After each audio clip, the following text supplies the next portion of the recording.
Hello friends, नमस्कार। स्वागत है आप सभी लोगों का हमारे यूट्यूब चैनल में। दोस्तों, जैसे कि उत्तर प्रदेश पुलिस भर्ती का एग्जाम होने वाला है, इसमें हम लोग देख रहे हैं प्रीवियस ईयर के क्वेश्चन पेपर, वो भी जीएस और जीके का जितना भी प्रीवियस ईयर में पूछा गया है वो सभी हम लोग देख रहे हैं। जिसमें आज का जो टॉपिक है, आज का जो हम पेपर उठा रहे हैं, ये जेल वार्डन फायरमैन घुड़सवार जो परीक्षा हुई थी कब 2020 में, इसका जो सेकंड शिफ्ट था, सेकंड शिफ्ट का पेपर उठा रहे हैं। और इसमें जीएस और जीके के जो प्रश्न आए हैं उन सभी प्रश्नों को हम देखेंगे और उनको सॉल्व करेंगे। आप सभी मित्रों को ये चीज़ पता है, मैं फिर भी रिमाइंड करा दे रहा हूँ कि आपका एग्जाम 23, 24, 25, 30 एवं 31 अगस्त 2024 को संभावित है, मतलब तिथि दी गई है और ये प्रतिदिन 2 पालियों में किया जाएगा। आज ये हम लोग दूसरा PYQ सेट कर रहे हैं।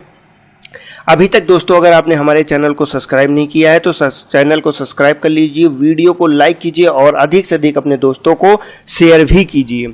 तो दोस्तों, मुझे पूरी उम्मीद है कि आज का जो PYQ सेशन है इसके लिए आप बिल्कुल रेडी होंगे और तो तैयार होंगे कि आखिर जो जो प्रश्न हम लेकर उपस्थित हुए हैं वो आखिर कैसे आपको तैयार हैं या नहीं है। अगर नहीं तैयार हैं तो कैसे आप अपने इस प्रश्नों को जीएस पार्ट में और अच्छे से तैयार कर सकते हैं। तो दोस्तों, आज के सेशन के लिए बेस्ट ऑफ लक। चलिए देखते हैं कि कितने क्वेश्चन किसके सही होते हैं।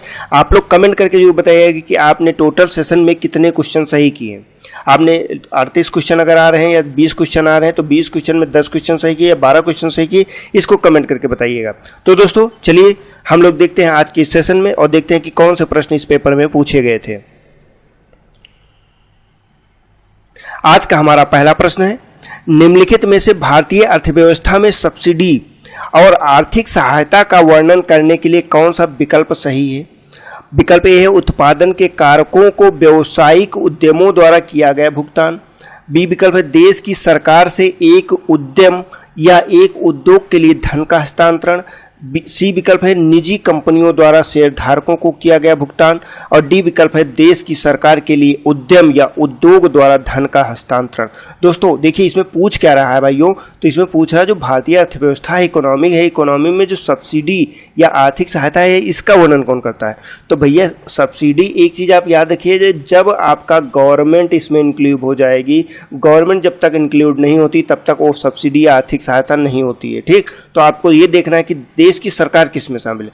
तो यहाँ पे देश की सरकार इसमें शामिल है, उद्यम के लिए उद्योग द्वारा धन का हस्तांतरण दिया गया है। ठीक, देश की सरकार के लिए है, इसमें सरकार के लिए है। ठीक, तो ये नहीं होगा आपका, क्योंकि उद्यम सरकार के लिए नहीं कर रहा है, यहाँ पे सरकार देश के लिए किसी उद्यम के लिए करती है। तो देश की सरकार से एक उद्यम या एक उद्योग के लिए जब धन का हस्तांतरण किया जाता है तो उसे क्या बोलते हैं, सब्सिडी बोलते हैं। तो इसका सही आंसर क्या हो जाएगा आपका, बी विकल्प आपका सही हो जाएगा। ये एक चीज़ याद रखिएगा, सब्सिडी वही होती है जो गवर्नमेंट प्रदान करती है। तो जाहिर सी बात है यहाँ पे उल्टा लिखा हुआ था कि सरकार के लिए उद्यम करता है, लेकिन करता क्या उन्हें, तो सरकार करती है उद्यम के लिए, तो ये आपकी सब्सिडी हो जाएगी। हम चलते हैं अपने अगले प्रश्न पे। हमारा प्रश्न संख्या 2 है, भारत के संविधान में अनुसूचियों की कुल कितनी संख्या है। विकल्प है ए 11, विकल्प बी है 12, विकल्प सी है 13, विकल्प डी है 14। तो दोस्तों देखिए, जैसे कि आपसे पूछ क्या रहा है भैया, अनुसूचियों की संख्या पूछ रहा है कि वो भी भारतीय संविधान में, तो सही आंसर क्या हो जाएगा, बी विकल्प आपका सही हो जाएगा।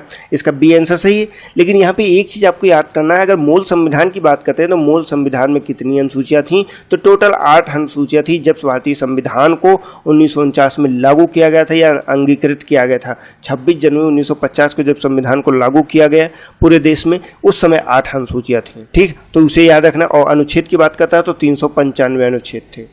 ये मूल संविधान की हम लोग बात कर रहे हैं। ठीक, अभी वर्तमान में कितनी अनुसूचियां हैं, तो आपके 12 अनुसूचियां हैं। हम चलते हैं अपने अगले क्वेश्चन पे।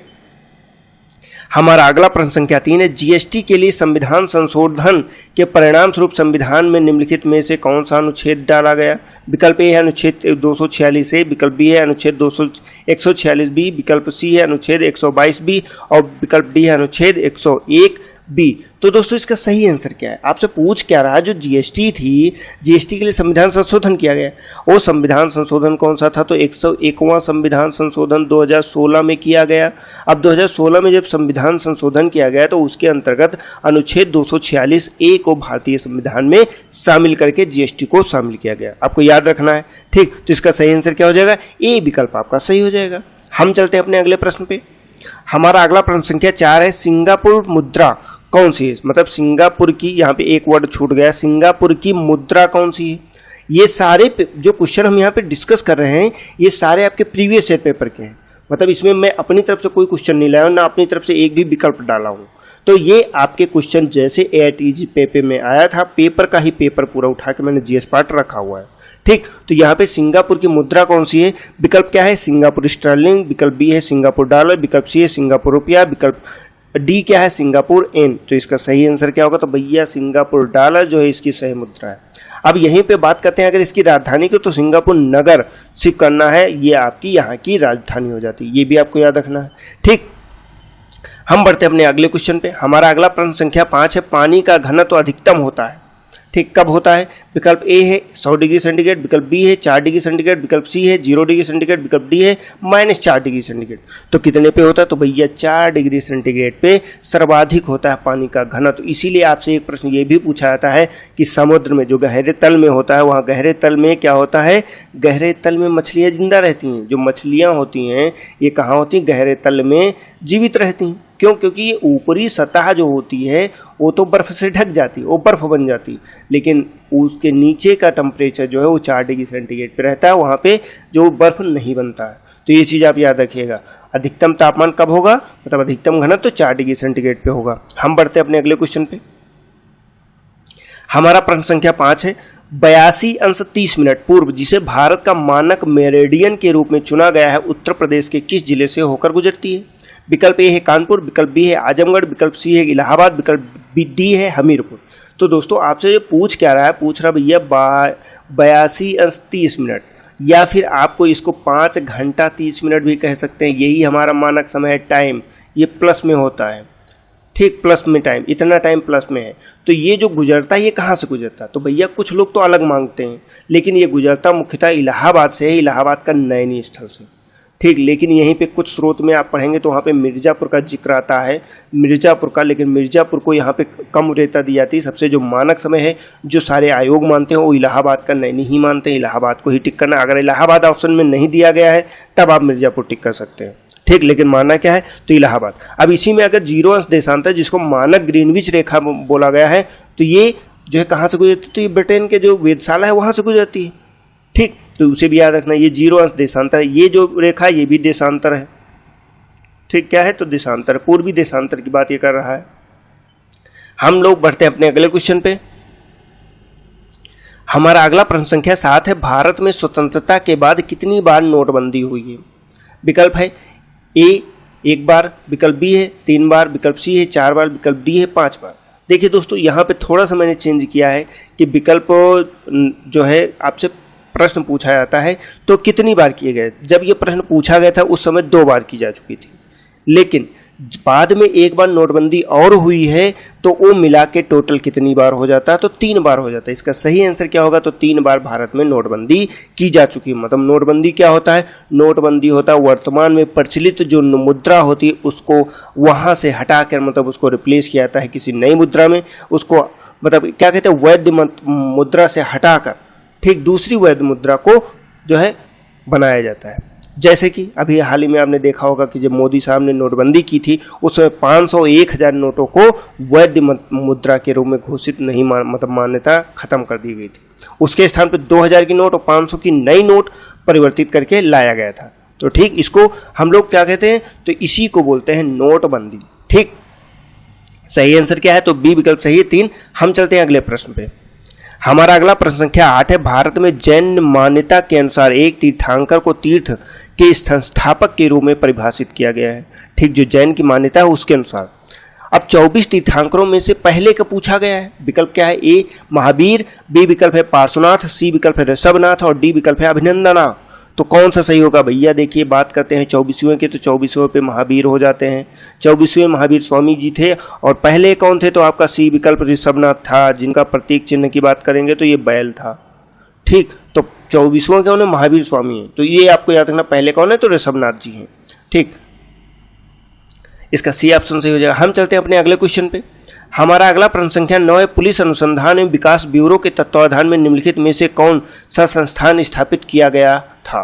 विकल्प क्या है? ए सरदार वल्लभ भाई पटेल राष्ट्रीय पुलिस अकादमी, विकल्प बी है केंद्रीय पुलिस प्रशिक्षण अकादमी, विकल्प सी है राष्ट्रीय जांच एजेंसी, विकल्प डी क्या है? आंतरिक सुरक्षा अकादमी। तो इसका सही आंसर क्या होगा? तो भैया पुलिस अनुसंधान एवं विकास ब्यूरो के तत्वाधान में स्थापित किया गया था केंद्रीय पुलिस प्रशिक्षण अकादमी। ठीक, तो इसका ऑप्शन क्या सही हो जाएगा? बी विकल्प आपका सही हो गया, केंद्रीय पुलिस प्रशिक्षण अकादमी। ये कहाँ स्थित है? तो अगर बात करते हैं तो भोपाल में। अगर ये प्रश्न पूछा था स्थिति कहाँ है, तो भोपाल में स्थित है। ठीक, हाँ, तो इसका सही आंसर बी हो जाएगा। हम बढ़ते हैं अपने अगले क्वेश्चन पे। हमारा अगला प्रश्न संख्या 10 है, निम्नलिखित में से कौन सी वेबसाइट 3 आयामी मतलब 3D किसी विशिष्ट जगह को व्यू या रिव्यू करने में मदद करता, मतलब देखने में मदद करना। विकल्प क्या है? गूगल अर्थ, बी विकल्प है गूगल मेल, सी विकल्प है गूगल डेस्कटॉप और डी विकल्प है गूगल वीडियो प्लेयर। तो इसका सही आंसर क्या है? तो भैया गूगल अर्थ। आप सिंपल गूगल में सर्च इंजन में क्रोम में जाके सर्च कीजिए गूगल अर्थ, वहाँ पे जाइए तो आप पूरी पृथ्वी को 3D डायमेंशन 3 तरीकों में 3 आयामी रूप में देख सकते हैं। तो इसका सही आंसर क्या हो जाएगा भैया? तो इसका सही आंसर ए हो जाएगा, गूगल अर्थ। हम चलते हैं अपने अगले क्वेश्चन पे। हमारा प्रश्न संख्या 11 है, एम्पियर का एसआई इकाई है क्या है? विकल्प ए है प्रकाश की तीव्रता, विकल्प बी है विद्युत प्रवाह, विकल्प सी है विद्युत आवेश, विकल्प डी क्या है? चुंबकीय क्षेत्र। तो देखिए भैया पूछ क्या रहा है, तो एम्पियर का एसआई मात्रक वो मात्रक होते हैं जिनको अंतर्राष्ट्रीय स्तर पे मान्यता प्राप्त होती है, जैसे कि मान लीजिए दूरी का मात्रक मीटर। ठीक, तो इसी तरह से एम्पियर किसका मात्रक है? तो एम्पियर जो मात्रक होता है ये भैया विद्युत प्रवाह का होता है। जो विद्युत धारा होती है उसका प्रवाह कितनी तेजी से होता है उसको नापने के लिए एम्पियर का प्रयोग किया जाता है। तो इसका सही आंसर क्या हो जाएगा? इसका सही आंसर है बी विद्युत प्रवाह। हम चलते हैं अपने अगले क्वेश्चन पे। हमारा अगला क्वेश्चन प्रश्न संख्या 12 है, निम्नलिखित में से कौन सा विटामिन B6 का दूसरा नाम? किसका? तो विटामिन B6 का पूछ रहा। विकल्प ए है थायमिन, विकल्प बी है नियासिन, विकल्प सी है पैराडॉक्सिन, विकल्प डी है रिबोफ्लेविन। तो इसका सही आंसर क्या है भैया? तो इसका सही आंसर है सी पैराडॉक्सिन। पैराडॉक्सिन के द्वारा ही व्यक्ति का जो है मतलब विटामिन B6 के द्वारा ही व्यक्ति की बॉडी मतलब अच्छी बनती है। अगर किसी के शरीर में विटामिन B6 की कमी होगी तो मतलब एक सूखा सा पतला सा इंसान होगा। ठीक, तो इसका सही आंसर क्या होगा?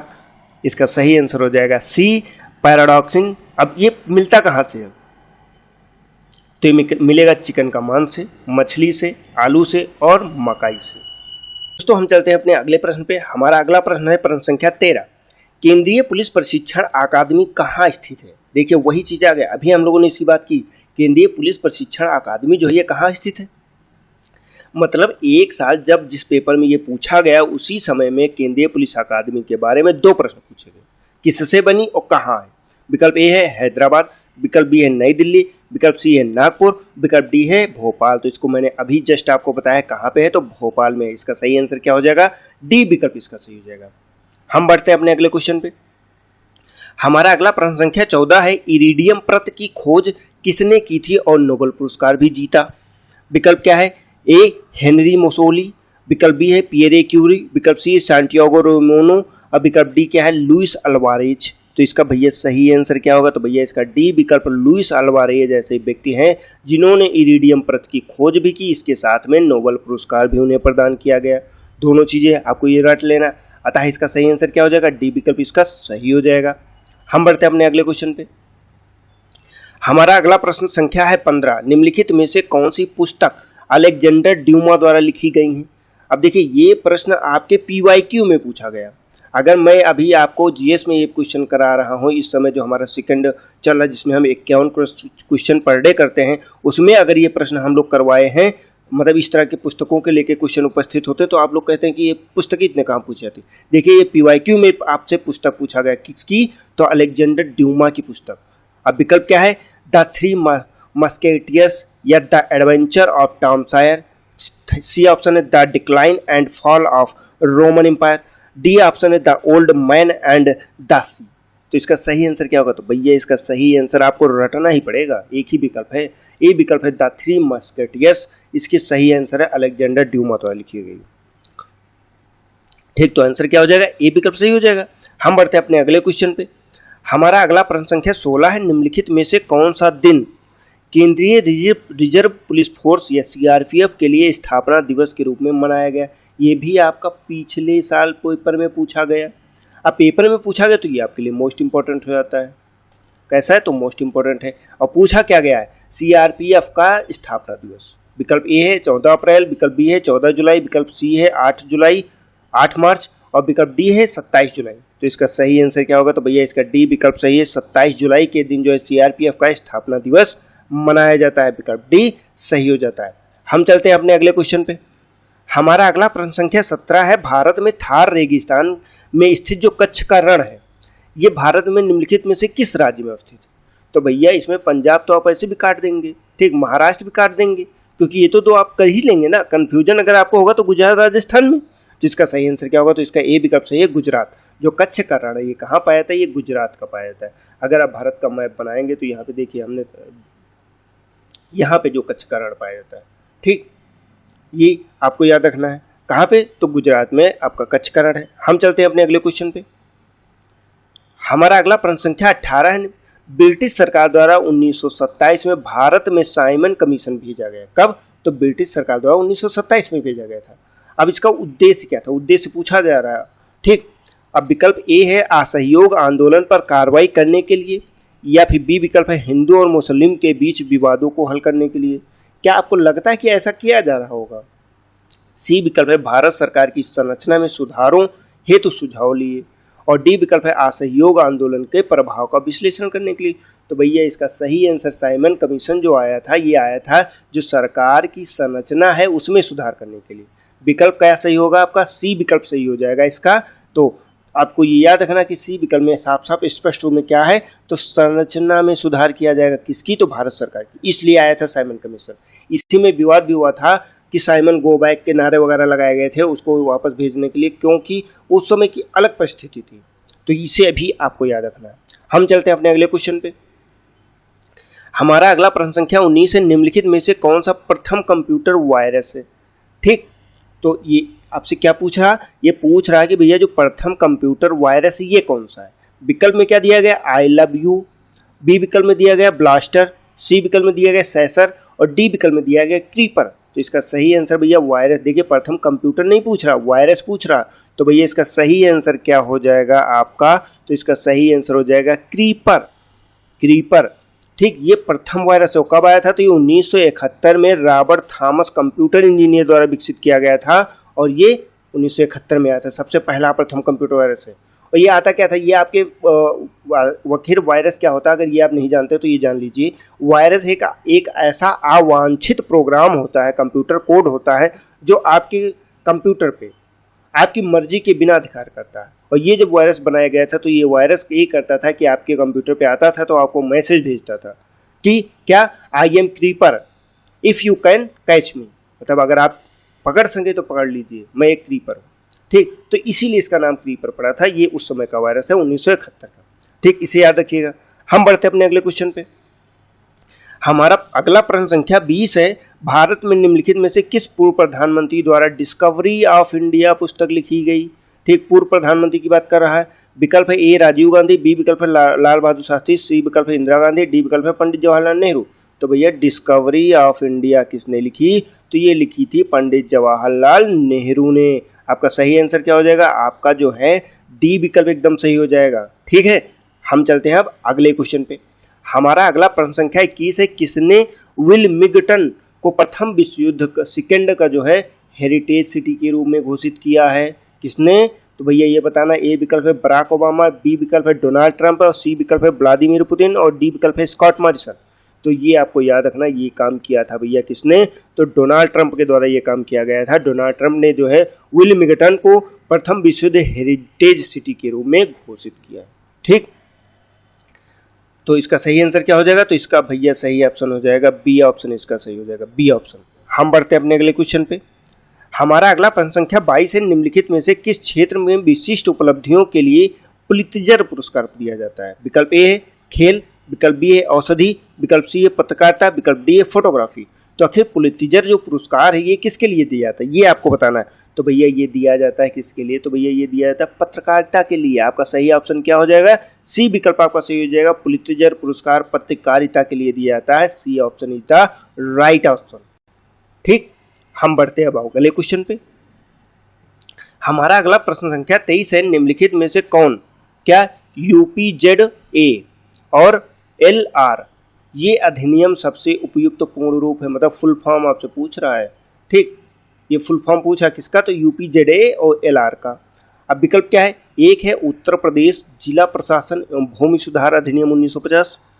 बी विकल्प में क्या दिया गया है, उत्तर प्रदेश जिला प्रशासन और भूमि सुधार अधिनियम 1950। सी विकल्प में क्या दिया है, उत्तर प्रदेश जमींदारी उन्मूलन एवं भूमि सुधार अधिनियम 1950। और डी विकल्प में दिया है उत्तर प्रदेश जमींदारी उन्मूलन और भूमि राजस्व जो है क्या, अधिनियम 1950। तो भैया इसको आपको रटना है, याद करना है। इसका सी ऑप्शन सही है, उत्तर प्रदेश जमींदारी जो है उन्मूलन एवं भूमि सुधार अधिनियम 1950। आपका सही आंसर क्या है, तो आपका सी is the right answer, Uttar प्रदेश। यही आपको रट लेना है, याद कर लेना, ताकि दोबारा अगर पेपर में आता तो आप बिल्कुल करिए, इसको छोड़िए नहीं। ठीक, हम बढ़े अगले क्वेश्चन पे अपने। हमारा अगला प्रश्न संख्या 24 है, उत्तर प्रदेश में जिला मजिस्ट्रेट नियुक्त करने वाला प्राधिकरण निम्नलिखित में से कौन सा है। विकल्प ए है केंद्रीय रिजर्व पुलिस बल, विकल्प बी है उत्तर प्रदेश सरकार, विकल्प सी है संघ लोक सेवा आयोग, विकल्प डी क्या है, उत्तर प्रदेश लोक सेवा आयोग। तो इसका भैया क्या है, पूछ क्या रहा है, जिला मजिस्ट्रेट अगर उत्तर प्रदेश में किसी जिला मजिस्ट्रेट को नियुक्त किया जाएगा तो कौन करेगा। देखिए चयन की बात करें अगर हम, चयन तो चयन कौन करेगा, तो चयन तो करेगा लोक सेवा आयोग। कैडर कौन प्रदान करेगा, संघ लोक सेवा आयोग करेगा। लेकिन जो नियुक्ति होती है ये करती है राज्य सरकार, उत्तर प्रदेश की राज्य सरकार आपकी जिला ने जो मजिस्ट्रेट होता है उसको नियुक्ति प्रदान करता है। तो इसका सही आंसर क्या हो जाएगा, इसका B is the right answer, Uttar Pradesh सरकार। ठीक, हम बढ़ते हैं अपने अगले क्वेश्चन पे। हमारा अगला प्रश्न संख्या 25 है, आंतरिक सुरक्षा विभाग निम्नलिखित में से किस मंत्रालय के अंतर्गत काम करता है। अब मंत्रालय देखिए इसमें केंद्रीय स्तर का पूछ रहा है, किस स्तर का, तो केंद्रीय स्तर का। आंतरिक सुरक्षा विभाग आखिर किस मंत्रालय के अंतर्गत काम करता है। एक है गृह मंत्रालय, बी है रक्षा मंत्रालय, सी है संसदीय कार्य मंत्रालय, डी है गृह मंत्रालय और विदेश मंत्रालय। तो भैया सुरक्षा है, सुरक्षा विभाग जितना भी होगा ये आपका गृह मंत्रालय के अंतर्गत आता है। जितनी भी सुरक्षा, अगर सुरक्षा एजेंसी से किसी भी संदर्भ में पूछा जाता है तो आपको अगर नहीं भी याद आ रहा तो गृह मंत्रालय ही मारिएगा। ठीक, तो इसका सही आंसर क्या हो जाएगा, तो ए इज द राइट आंसर हो जाएगा। ठीक, हम बढ़ते हैं अपने अगले क्वेश्चन पे। हमारा अगला प्रश्न संख्या 26 है, राष्ट्रीय मानवाधिकार आयोग के 15वें महासचिव निम्नलिखित में से कौन है। विकल्प ए है HL दत्तू, विकल्प बी है न्यायमूर्ति अरुण कुमार मिश्रा, विकल्प सी है जयदीप गोविंद और विकल्प डी है ज्ञानेश्वर मनोहर मुल्ले। तो भैया ये आपसे प्रश्न पूछा गया था उस समय। ठीक, तो ये क्या था, राष्ट्रीय मानवाधिकार आयोग के 15वें जो है महासचिव कौन थे। तो भैया ये अभी का जो होगा वो क्या होगा। ठीक, अब जैसे इसमें कौन था तो ये आपको याद रखना है, इसके जयदीप गोविंद थे। ठीक, 15वें महासचिव कौन थे, तो ये जयदीप गोविंद थे। ठीक, हम बढ़ते हैं अपने अगले क्वेश्चन पे। हमारा अगला प्रश्न संख्या 27 है, निम्नलिखित में से कौन सा बाल गंगाधर तिलक द्वारा किया गया साहित्यिक कार्य है। विकल्प ए है dawn of the Vedas, B विकल्प है द ओरायन, सी विकल्प है यंग इंडिया, डी विकल्प है the call to young India. देखिए आपसे पूछ क्या रहा है, पूछ ये रहा कि जो बाल गंगाधर तिलक थे इन्होंने साहित्यिक कार्य कौन सा किया, कि जो इनका साहित्यिक कार्य था वो कौन था। तो भैया ये बी विकल्प सही है, द ओरायन जो है इनका साहित्यिक कार्य था। ठीक, हम बढ़ते हैं अपने अगले क्वेश्चन पे। हमारा अगला प्रश्न संख्या 28 है, हाइड्रोग्राफी के क्षेत्र में सहयोग के लिए निम्नलिखित में से किस देश ने भारत के साथ समझौता ज्ञापन पर हस्ताक्षर किया। विकल्प ए है श्रीलंका, विकल्प बी है बांग्लादेश, विकल्प सी है मालदीव, विकल्प डी है पाकिस्तान। तो इसका सही आंसर क्या है, तो ये मालदीव है। ठीक, क्या सी ऑप्शन सही है इसका। हम बढ़ते हैं अपने अगले क्वेश्चन पे। हमारा अगला प्रश्न है 29 नंबर प्रश्न। इसमें दिया गया है योग का वर्णन निम्नलिखित में से किस वेद में किया गया है। किसका, तो योग का। अभी हो सकता मैंने हो सकता PYQ में या अपने जो मॉक टेस्ट चल रहा है उसमें किसी में मैंने वर्णन किया था कि योग वेद भी एक बहुत बड़ी कला है। ठीक, तो ये किसमें वर्णन इसका है। विकल्प क्या है, एक है सामवेद, बी विकल्प है अथर्ववेद, सी विकल्प है ऋग्वेद, डी विकल्प है यजुर्वेद। तो इसका सही आंसर क्या हो जाएगा, तो इसका भैया ऋग्वेद सही ऑप्शन। मतलब वे योग किस में आता है, तो ऋग्वेद में आता है। ठीक, तो सही आंसर क्या है, सी आंसर सही है। दोस्तों हम बढ़ते हैं अपने अगले क्वेश्चन पे। हमारा अगला प्रश्न है 30, जिसमें क्या दिया गया, इसमें दिया गया सूची 1 और सूची 2 दिया गया। इसमें एक में ऐतिहासिक हस्तियाँ या ऐतिहासिक जो है स्थल दिए गए हैं। ठीक, अब यहाँ पे हस्तियाँ दिया गया या पे स्थल की बात कर दीजिए, तो ऐतिहासिक स्थल दिए गए हैं और इनका क्या मिलान करना है कि निर्माण किसने करवाया था। ये भी आपका PYQ का क्वेश्चन है, मतलब आपका प्रीवियस ईयर में पूछा गया है। ठीक, तो इसलिए याद रखिएगा। अब इसमें हम बात करते हैं कि कौन, तो ए में क्या दिया गया, लाल किला, इसमें कौन है, सामने दिया गया सुल्तान हैदर अली दिया गया है। ठीक, बी में क्या दिया गया, चार मीनार, इसमें दिया गया राजा धीराज शाहजहां। सी विकल्प में क्या दिया गया है, इसमें दिया गया है आपका मोहम्मद कुली कुतुब बुक्सा। तो इसका भैया क्या है, देखिए जो पहले आपको पता हो वो आपको पहले करना चाहिए। जैसे कि लाल किला जो कि दिल्ली में स्थित, सभी को पता है किसने निर्माण करवाया, तो ये शाहजहां ने करवाया। बहुत ही कम व्यक्ति ऐसे होंगे जो आपकी तैयारी आप लोग कर रहे हैं, इसमें आपको पता है कि भैया शाहजहां ने लाल किला का निर्माण करवाया। क्या, अब देखिए ए का क्या है, सेकंड, ए का सेकंड इसमें दिया गया, ये हो सकता है, इसमें नहीं दिया गया तो ये आपका कट जाएगा, इसमें दिया गया नहीं दिया गया तो ये आपका कट जाएगा, इसमें दिया गया तो ये हो सकता है। अब आपके पास दो विकल्प तो ऐसे भी कट गए, दो विकल्प बचे। अब आगे चलते हैं, आगे आपसे कह रहा है चार मीनार की बात। तो क्या आपको लगता है कि चार मीनार का निर्माण किसने करवाया, तो भैया चार मीनार का निर्माण करवाया था किसने, मोहम्मद कुली कुतुब बुक्सा। तो भैया इसका सही आंसर क्या हो जाएगा, बी का थर्ड हो जाएगा। बी के थर्ड में चलते हैं, आप दो ही विकल्प आपके, डी में देखते हैं बी का क्या है, फर्स्ट है तो ये भी आपका कट जाएगा। आपका सिंगल विकल्प बचता है ए, इसका थर्ड दिया गया। और सी का क्या है, लाल बाग का निर्माण किसने करवाया था, सुल्तान हैदर अली ने करवाया था। ठीक, तो इस तरह से आपका सही आंसर क्या हो जाएगा, आपका ए इज द राइट आंसर हो जाएगा। ठीक, इसे आपको याद रखना, ए इज द राइट आंसर हो जाएगा। हम बढ़ते हैं अपने अगले क्वेश्चन पे। हमारा अगला प्रश्न संख्या 31 है। इसमें पूछा गया चार्टर ने संयुक्त राष्ट्र के प्रमुख अंगों की स्थापना की। संयुक्त राष्ट्र में कितने मुख्य निकाय या समितियां हैं, ये आपसे पूछा रहा। अब देखिए विकल्प क्या है, एक है 7, बी है 8, सी है 6 और डी है 5। देखिए ये अंतर्राष्ट्रीय संस्थाओं से संबंधित क्वेश्चन है, तो मतलब कि आपका जो यूपीपी का पेपर जीएस का पार्ट होता है, इसमें कहीं से भी पेपर लेगा, है जीके में, लेकिन पेपर कहीं से भी आ जाएगा। तो ये भी आपको याद रखना है कि इस तरह के क्वेश्चन आते हैं। तो भैया अंगों की स्थापना कितने थे टोटल, ये हम बात करते हैं, तो इसमें टोटल अंग कितने थे, तो 6 अंग थे। इसका सही आंसर क्या होगा, तो सी सही आंसर है। अब इन 6 अंगों की बात कर रहे हैं, तो पहला क्या है, महासभा है, दूसरा है सुरक्षा परिषद, तीसरा है आर्थिक एवं सामाजिक परिषद, और चौथा क्या है, अंतर्राष्ट्रीय न्यायालय, और पांचवा क्या है, न्याय परिषद, और छठा है आपका सचिवालय। तो ये आपके भी मोस्ट इंपॉर्टेंट है। कैसे हैं, तो मोस्ट इंपॉर्टेंट, इसको आपको याद कर लेना है। टोटल अंग कितने हैं, तो टोटल अंग 6 हैं, और 6 अंग कहाँ यहाँ पे दिए गए। ठीक, तो ये आपको याद कर लेना है। हम लोग बढ़ते हैं अपने अगले क्वेश्चन पे। हमारा अगला 32 नंबर प्रश्न है, ये सेकंड लास्ट क्वेश्चन है। हम इसमें देखते हैं भारत और नेपाल के बीच में विवाद निम्नलिखित में से किस क्षेत्र की सीमा में के लिए है। ठीक, विकल्प क्या है, ए बनबसा, ठीक, बी विकल्प क्या है, काला पानी, सी विकल्प है जोगबनी, और डी विकल्प है रुपिया डीहा। तो इसका भैया सही आंसर क्या हो जाएगा, तो जो भारत और नेपाल के मध्य विवाद है, ये क्या है सीमा, तो ये भैया जो काला पानी का स्थल है उसके कारण विवाद है। ठीक, तो इसे आपको याद कर लेना है। तो इसका सही आंसर क्या है, तो इसका B answer is the right answer. हम लोग बढ़ते हैं अगले आखिरी प्रश्न पे। ये हमारा आज के PYQ का आखिरी प्रश्न है। ठीक, ये प्रश्न संख्या 33 है। इसमें पूछा जा रहा है आपसे कि महिला एवं बाल विकास मंत्रालय के अनुसार निम्नलिखित में से कौन सा विकल्प महिला सशक्तिकरण कार्यक्रमों का हिस्सा बनने वाली योजनाओं के संदर्भ में गलत है। आखिर देखिए प्रश्न का मतलब पहले समझ लीजिए कि महिला और बाल विकास मंत्रालय के अनुसार क्या है, जो महिला सशक्तिकरण के कार्यक्रम है उसमें हिस्सा बनने वाली योजनाओं में इस संदर्भ में गलत है। ए विकल्प है बेटी बचाओ बेटी पढ़ाओ, बी विकल्प है आयुष्मान भारत योजना, सी विकल्प है महिला ई हाट, और डी विकल्प है आपका क्या, स्वाधार गृह। तो भैया इसका सही आंसर क्या होगा, तो देखिए भैया इसमें क्या है, ये योजना जो ए विकल्प में बेटी पढ़ाओ योजना है, ये क्या है, बेटी बचाओ बेटी पढ़ाओ योजना, ये तो महिला सशक्तिकरण करती। लेकिन आयुष्मान भारत योजना भैया अलग क्षेत्र से, उसके अंतर्गत क्या है, उसके अंतर्गत आपको मेडिकल सुविधा मिलती है। क्या, तो मेडिकल सुविधा है। तो आपका यही जो बी विकल्प है आयुष्मान भारत योजना, ये आपका महिला सशक्तिकरण नहीं करता है। इसके अलावा महिला ई हाट और स्वाधार गृह ये सभी महिला का सशक्तिकरण करते हैं। तो इस क्वेश्चन में जो ये गलत का संदर्भ में पूछा, तो गलत कौन होगा, तो गलत आपका ये हो जाएगा आयुष्मान भारत योजना। ठीक है दोस्तों, तो इसका सही आंसर क्या हो जाएगा, तो इसका सही आंसर बी हो जाएगा। ये हमारा आज का अंतिम प्रश्न था। दोस्तों अगर आपको वीडियो अच्छा लगता है और पसंद आता है, आपको लगता है कि ये ज्ञानवर्धक वीडियो है, आपको इससे प्रॉफिट हुआ है, तो हमारे चैनल को सब्सक्राइब जरूर कीजिए, वीडियो को लाइक कीजिए और अपने दोस्तों को अधिक से अधिक शेयर कीजिए। ये सारे वीडियो आप हमारे टेलीग्राम चैनल और इसके साथ ही में आप हमारे एप्लीकेशन जो GS स्टडी नाम से गूगल प्ले स्टोर पर उपलब्ध है, वहाँ से भी आप कर सकते हैं।